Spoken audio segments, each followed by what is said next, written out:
Hey everyone, welcome back to another episode of Manifest with Markeisha, where on this space, mindsets are challenged, limitations are pushed, and transformation begins. Today, I want to dive into a subject, or better yet, pull the curtain back on a subject that I feel is not talked about as, as much as it probably should be. And that is the silent battles of men. What men insecurities look like. See, we collectively as a people, we talk about women. We talk about women and our insecurities.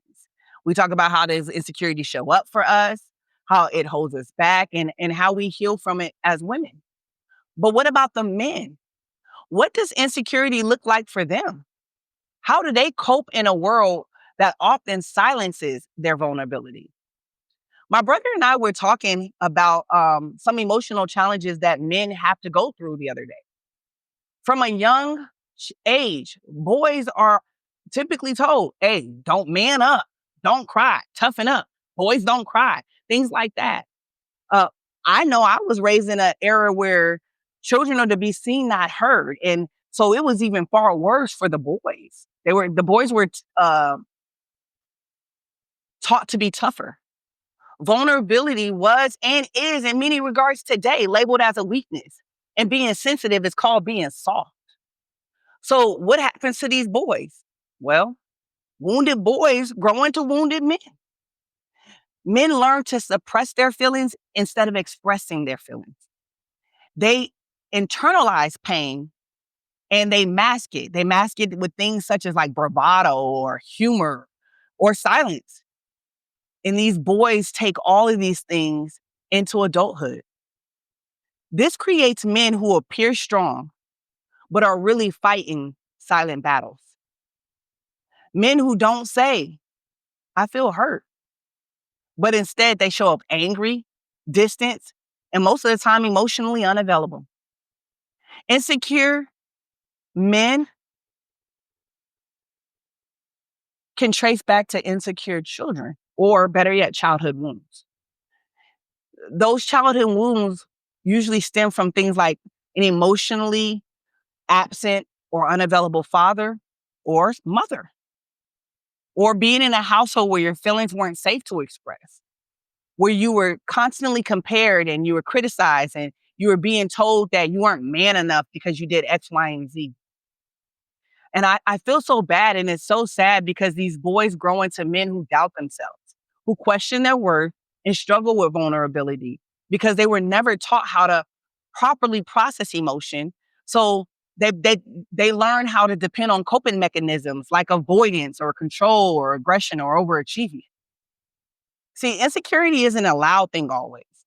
Most of the time, it shows up as a mask. It could be a mask of control, needing to dominate everything to feel secure, the mask of withdrawal, emotionally shutting down in a relationship. Sometimes it's validation seeking through career, status. They roam in the streets, hopping from bed to bed to be told that they that man. Sometimes it's jealousy and possessiveness because they fear not being good enough. Another way that it shows up is people pleasing, hiding behind perfection or over performance to gain approval from the relationships that they're in.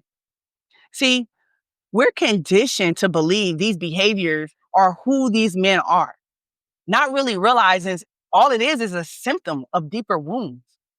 We fail to acknowledge men with childhood wounds trying to learn how to navigate in a life and looking for a safe place to be heard without judgment. Men, just like women, need the freedom to say, I'm not okay, without being told it's a weakness. They need to be able to have accountability partners, not just for goals, but emotional check ins. They need encouragement to seek therapy, coaching, or healing tools and affirmations that heal. See, vulnerability doesn't make them less of a man. It actually makes them more human. For the women that are listening out here, be aware of how you respond when a man in your life is trying to open up.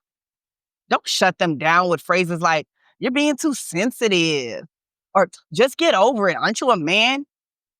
See, stuff like that takes them back to their childhood womb. Instead, encourage openness, create emotional safety for the men in your life, and model vulnerability yourself. A secure woman can help create space for a man to grow into the most secure version of himself. We have to understand in order to heal the man, we have to embrace the wounded child. Every man has a younger version of himself within, sometimes hurt, sometimes unheard, oftentimes unseen. Healing begins when a man stops running from that version of himself and starts listening to him. That child may still be waiting for approval, for a father's affection, for a safe place to cry, for the mother's embrace, for the words, I love you. Ignoring him doesn't make the pain go away. It just buries it until it resurfaces somewhere else in your life. It might show up in the form of an argument in your relationship or even a broken relationship, or oftentimes in silence. Healing starts by saying, I see you, I hear you, and you didn't deserve what happened, but I'm here now and I got you. Acknowledgement of the wounded child is the first state to heal the wounded man. Society gave men a script. You got to be strong, silent, stoic. But real healing means giving yourself permission to rewrite that script. You don't have to be what others told you a man should be. You can define your masculinity, one that includes the balance of strength and softness, discipline and emotional intelligence, protection and vulnerability. Rewriting the script and building the emotional muscle doesn't happen overnight, guys.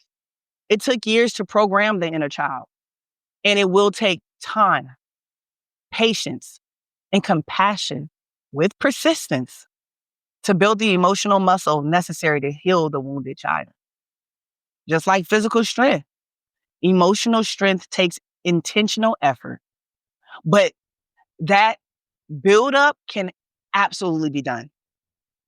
You have to start small, guys. Admit that you're tired. When you're disappointed, admit you're hurt. Seek spaces where you can be emotionally honest, and let's normalize having feelings.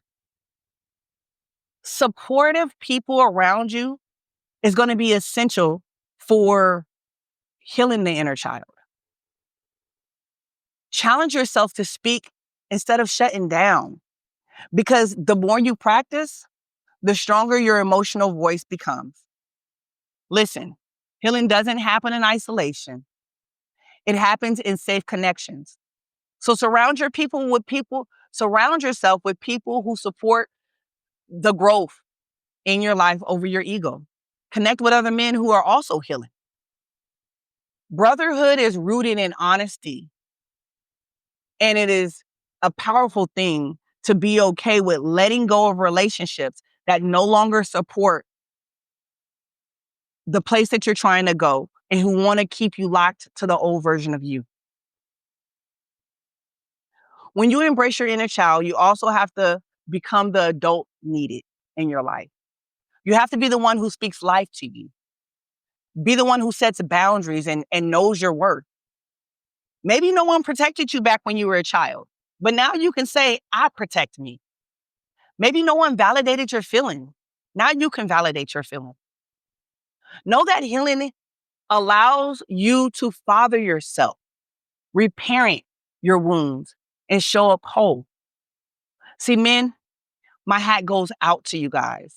You have a lot to carry, and oftentimes we fail as a society to recognize that. The pain is real.